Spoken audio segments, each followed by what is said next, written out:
Alors, je pense que c'est venu tout doucement. Étant étudiant en médecine, les études sont assez longues, assez fatigantes, et au bout d'un moment, on a envie de faire autre chose.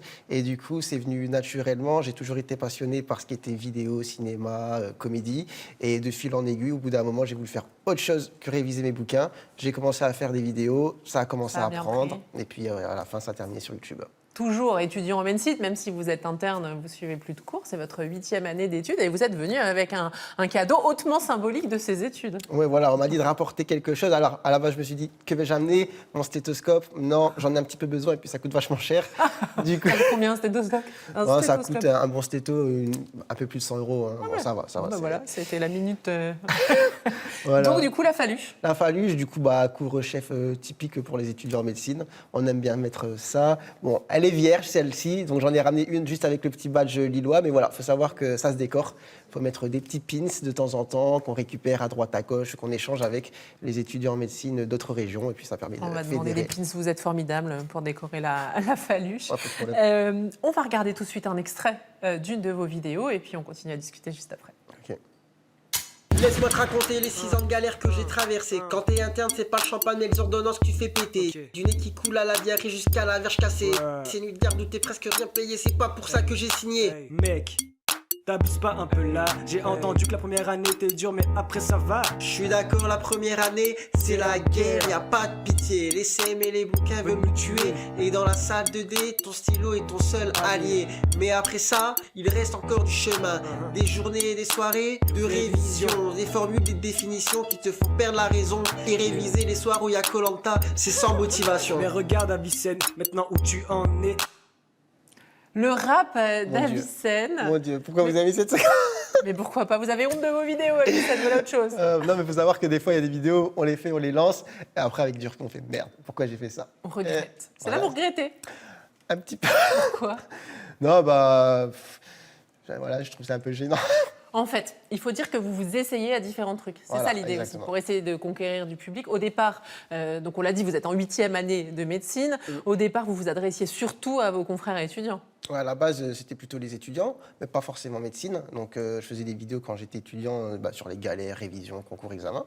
Ça a pris, ça a touché pas mal de monde. Et après, c'est vrai qu'une fois devenu interne, j'ai voulu changer de disque et puis raconter un petit peu la vie d'étudiants, plus d'internes, de jeunes médecins, des fois sur des sujets sérieux, des fois sur des sujets plus rigolos.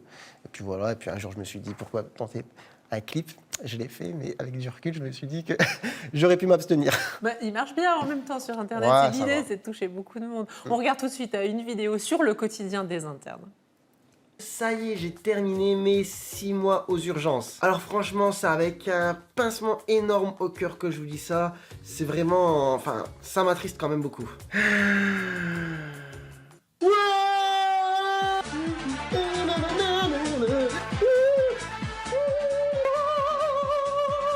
Bon, j'exagère peut-être un petit peu. C'était quand même une super aventure. Mais une aventure qui se rapproche quand même plus de Koh-Lanta, The Island ou Pékin Express que les ch'tis à Mykonos ou les Marseillais à Miami. Voilà, Avicenne qui raconte son quotidien aux urgences. Est-ce que vous vous auto-censurez par moment? Parce que vous pouvez, j'imagine, pas parler de patients trop spécifiquement ou... Ouais, c'est un petit peu le problème. Je me censure beaucoup. Des fois, je me dis ça aurait été bien de faire quelque chose de manière anonyme parce qu'en fait, ce qui est le plus drôle, c'est toutes les aventures qu'on vit au quotidien. Et forcément, parfois, ça implique les patients. Mais bon, je raconte pas. Mais c'est vrai qu'il y a énormément de choses à dire. Des choses très drôles parfois. Mais bon, je préfère éviter d'en parler pour éviter justement de mettre en danger le secret médical ou alors d'avoir des petits problèmes avec les collègues. Comment ils perçoivent les collègues justement vos vidéos? Ça dépend des collègues. J'ai déjà eu affaire à des gens qui n'étaient pas du tout fans et du coup qui me traitaient d'une manière particulière. Voilà, je pense que quand ils me voyaient arriver avec... Ils avaient des a priori et ça se passait pas très très bien au travail. Mais heureusement, c'est qu'une minorité. Et pour la majorité, surtout depuis quelques mois, ça se passe très très bien. Et franchement, la plupart des gens aiment bien ce que je fais. Et... Les patients aussi?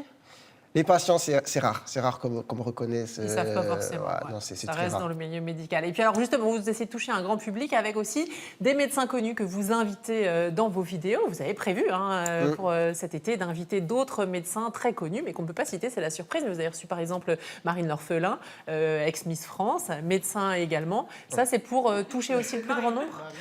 Oui, carrément. Alors du coup, je me suis dit que voilà, comme j'avais un petit parcours atypique, je suis étudiant en médecine et qu'à côté de ça, je fais ce genre d'activité, ce serait pas mal de présenter d'autres personnes du même style qui font autre chose pour donner envie justement aux étudiants de développer d'autres activités parce que je sais que les études de médecine c'est long, fatigant et des fois c'est déprimant quand on voit pas le bout et c'est bien d'avoir quelque chose à côté qui permet de se dire bon, c'est long, ça va se finir un jour, pas tout de suite, mais à côté j'ai autre chose et puis je peux décharger là-dedans. Merci beaucoup, Avicenne.